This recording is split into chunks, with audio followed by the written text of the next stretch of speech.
Today, I'm breaking down progressive overload. What is it, why it matters, and how you can use it to see faster progress in the gym. Let's go. Now, I know you've heard it over and over again. Progressive overload, progressive overload. But what is progressive overload? Progressive overload is simply increasing the demands you make on your body over time, over the period of weeks, months, and years. It is simply like leveling up in a video game. If the game was easy, then you'd get bored and you'd never want to play again. This applies to the gym. So when you go to the gym, you want to make the exercises harder every single workout. You don't want to be lifting the same weight every week. You don't want to be doing the same reps every week. And you don't want to be stuck doing the same thing. Pretty much that's it. You don't want to be stuck doing the same thing over and over again. This is the surefire way to never ever see results. So progressive overload is simply just making your exercises harder over time. Now, how do we make the exercises harder? There are 5 ways you can apply progressive overload. First things first, it's simply adding more weight to your exercise. Second, it's increasing the number of reps you do.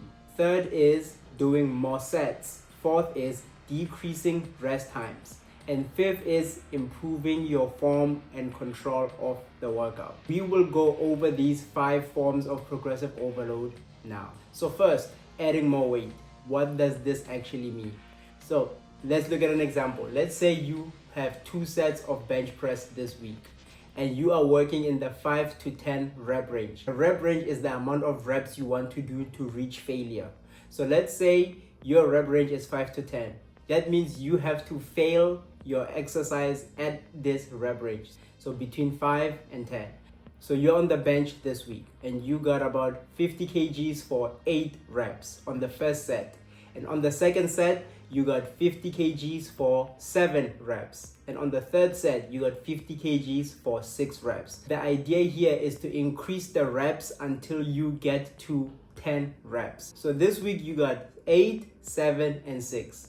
Next week, you try to get 10, but you might not get 10. So you might get 9, you may get 8, and you may get 7.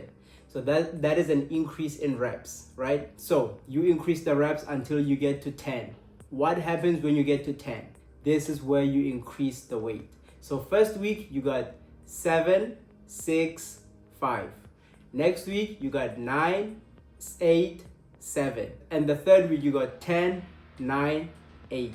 So on the first set, you hit 10 reps. So what do you do now? Now it's time for you to increase the weight. But this is very important. Only increase the weight on the set you got 10 reps. So you got 50 kgs first set for 10 reps. This doesn't mean that you increase the weight for all your sets. You need to make sure that all the sets get to 10. Then you can increase the weight. Increasing reps and increasing weight, it works well together. This is the most common way of increasing progressive overload. First set, you got to 10 reps. That means next week, not in the same workout. That means the next workout, you increase the weight. You don't increase the weight in the same workout. So first set, you got 10. That's great. Second set, you might get 9. Third set, you might get 8. So that is pretty good. So what do you do now? Next week, on the 4th week, this is what you do. You increase the weight on the first set only, because this is the set where you got 10 reps. So how much do you increase the weight by? The general rule is to add 5 pounds, so about 2.5 kgs. So the 4th week you go to 52.3 kgs and you start all over again on the first set only. So you might start the first set and you might get only 6 or 7 reps or 5 reps. That is completely fine.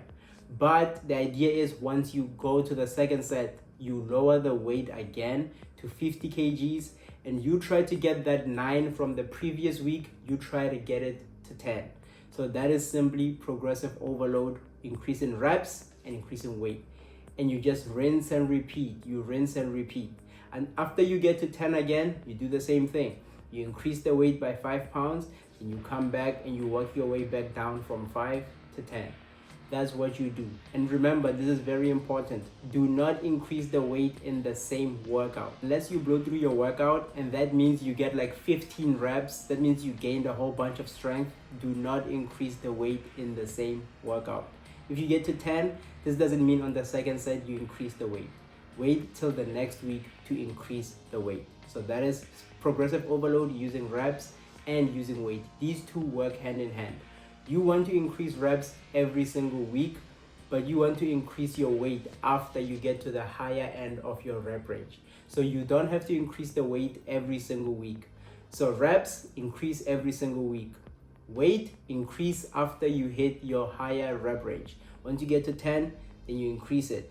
Only on that one set where you hit 10. Don't hit 10 on the first set and then think, oh no, I'll increase the weight on the second set. Once you get to 10 on the first set, don't increase the weight on the second set. Wait till the next workout to increase the weight for the first set.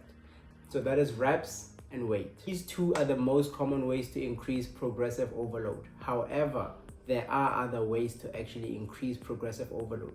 Now, these other forms of progressive overload, I don't really do them and I don't really advise them because they can lead to injury because you won't have enough rest and you'll be doing too many sets. The most important forms of progressive overload you need to think about is simply increasing the reps and increasing the weight. So the third way you can progressive overload is doing more sets. So let's say this week you did 1 set. Next week you do 2 sets. The week after that you do 3 sets. And then the week after that you do 4 sets. But the reason why I don't really promote this kind of progressive overload is because when do you stop? When do you stop adding sets? Are you just gonna do 10 sets of bench? Then that is just unsustainable. So adding more sets, yes, it is a form of progressive overload, but personally, I do not condone it or encourage it. Same thing with decreasing rest times. You want to keep your rest times the same all the time, in my opinion.